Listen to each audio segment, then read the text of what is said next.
hommikust! Tere! Sina siin? Mina siin. Kus sa nii kähku siin? Ai, ma ei läinudki magama. Aga kuule, räägi, vaata pill on koos, et saame edasi sõita superralli süsteemis nüüd. Aga kas kõik on hästi? Tahaks öelda, et on, et auto sai kokku. Aga mis siis viga oli?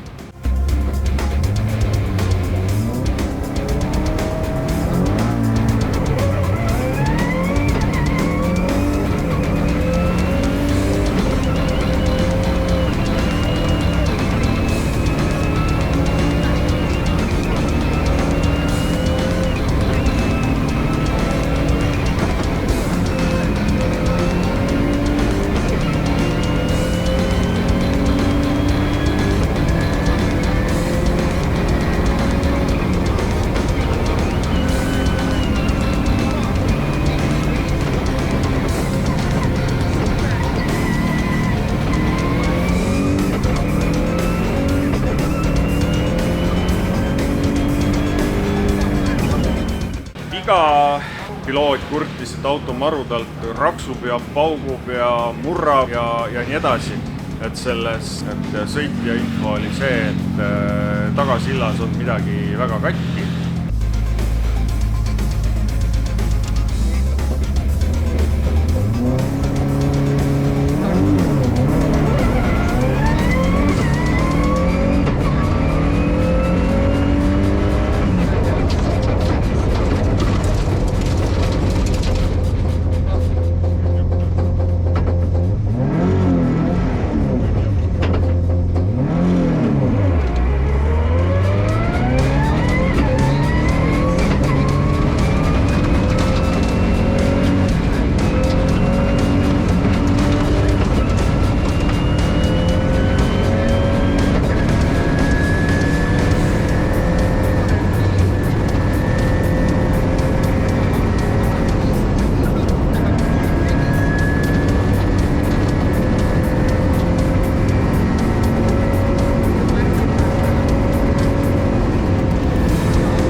Võtsime siis otsuse vastu, et kui on midagi katki, et siis vaatame sinna sisse ja katkestame siis eile õhtul, mitte siis täna hommikul, et tänase lühikese servisiga ei oleks niikuinii midagi teha.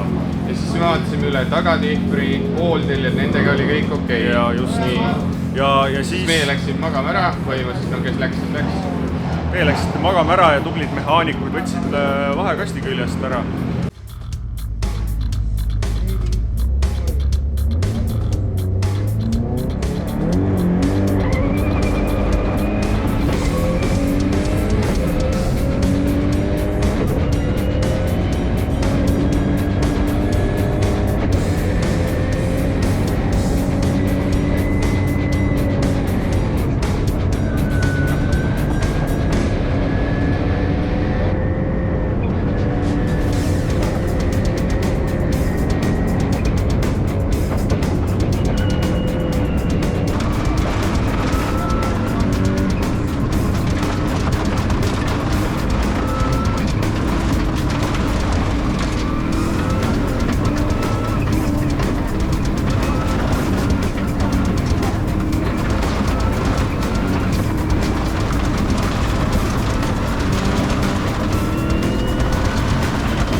Seal vahekastis on meil see uus kesktihver, mis oli tegelikult meie selle peaülekande katkimineku esialgsed põhjuseks. Ja seal on see, et seal on sellised seaded, mida et see paika saada, oleks vaja palju testida.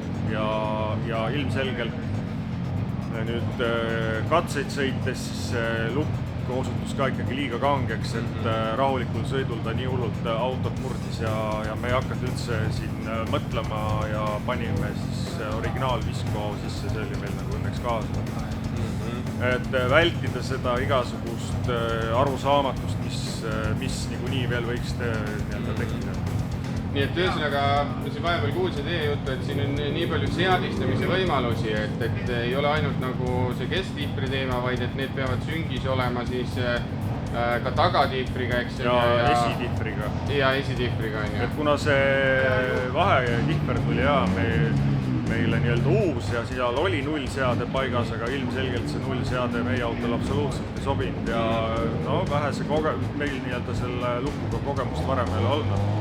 Ja tegime teda lahjemaks, aga oleks pidanud veel tegema. Okei. No, ega midagi. Nüüd siis läheb jälle peale ja loodame, et siis nüüd saame nagu aegasid ka sõita.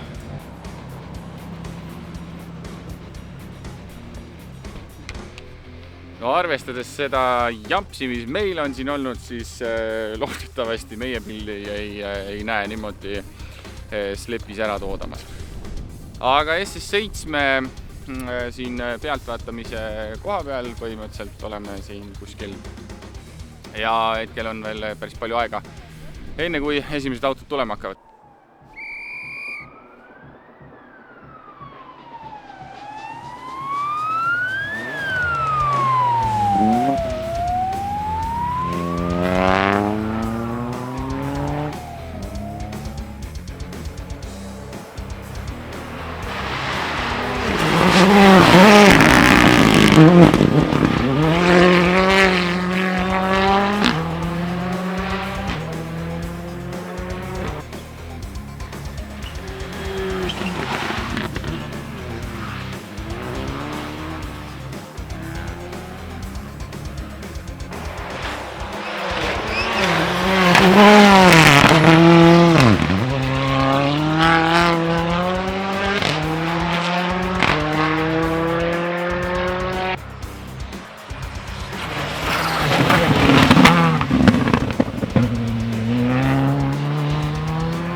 Ralliraadiost on siin kuulda, et tegu katsega suht palju asfalti, ehk siis võiks ju tegelikult meie meestele sobida, arvestades, et me oleme siin kütnud kõvasti asfalti terve suve.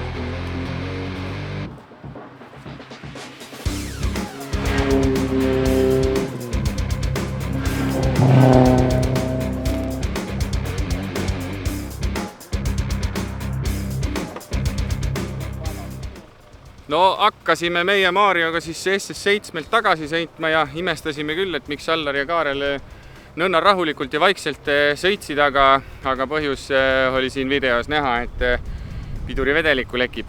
Seega jätkata ei saa. Nüüd tuleb siis ära longata kuidagipidi servisesse boksi ja siis saab täpsemalt teada, mis siis nüüd edasi saab. Ilmselt on meie jaoks see Saaremaa ralli läbi. 15. Noh, kas see nüüd nii pidi lõppema? Ei jaksad sellele. Bill ütles, ma ausalt enam ei jaksa. Seekord jah, et siin iga katse oli mingi probleem, et ühtegi puhas katset ei saanud see ralli sõita. Sellist asja pole varem juhtunud. Nüüd on siis kõik läbi, jah? Tänaseks küll, jah. Ega elu läbi selle pärast ei ole. See on ralli, jah. Et ju ennemgi Saaremaal kadakate vahele jäänud ja merd nautinud, et täna on samamoodi vaata seda vaadet. Et siin on ju... Ujuma? Ujuma päris ei lähe, et siin on elektrikarjus. Ja võib-olla mõni veis tuleb ka kallale, aga muidu, jah. Koht on ilus, kus seisma jääda, parem kui kuskil lepaosas.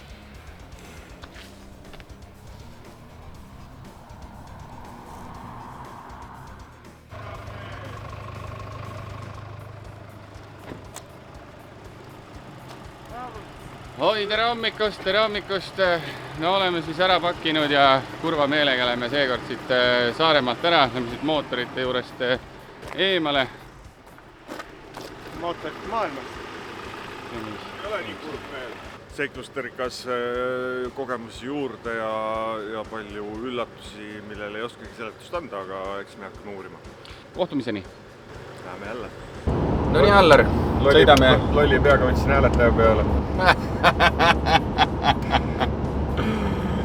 Oi jah, et vale hääletaja sai peale, et mees, kellel kaamera on. Kahjuks jah. Aga ole hea, võta enda sõnadega kokku siis kogu see Saaremaa ralli seiklus meil.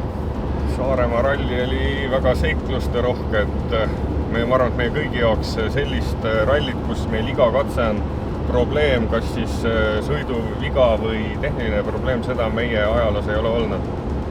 Et põhimõtteliselt esimene katse on ainuke katse, mis mingil määral õnnestus, seal oli veel sõitrabe, aga teisel katsel ülekande probleemid, kolmandal katsel hüppe peal lõhkusime rehvi ära, neljandal katsel turbolõdvik läks lõhki. Neljanda katse lõpus ma ei suutnud teda nii-öelda korralikult ära parandada, viienda katse esimeses kurvis lendas ta otsast ära, tegime spinni ja peal kaugatamal. Ja siis Undvale minnes suutsime selle nii-öelda vea ära likvideerida ja Undva lõpus kadusid pidurid täiesti nulli ära, et oleks päris korralikult paugu pannud.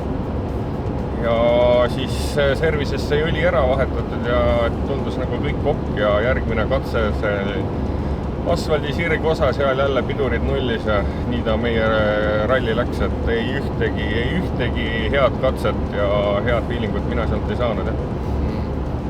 Päris palju seiklusi küll jah, et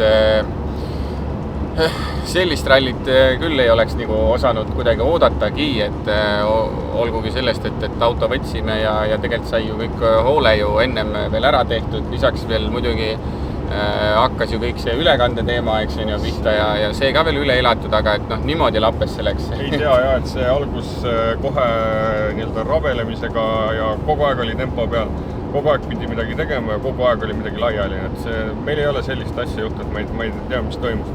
Aga ega suures pildis ega see mingi nutulaul ei ole, et sõita ju me saime, et isegi kui see katselõppuaeg oli niru, et mingid momendid ja mingid kohad olid päris head, kui see auto töötas, et autol potentsiaali on, endal on natuke vähem kui autol ja nii ta on. Eks ta nii ole, et õppida on meil siin kõigil ja alati, et ma pigem ütleks võib-olla, et kui üldse midagi enam õppida ei ole, siis on natukene igav. Siis läheb juba siukseks üksluiseks. Aga sellised seiklused praegu, järgmisena suure tõenäosusega näete meid siis Arctic Rally eel juba, nii et hoidke aga meie tegemistel silma peal. Ja, tšau ja aitäh!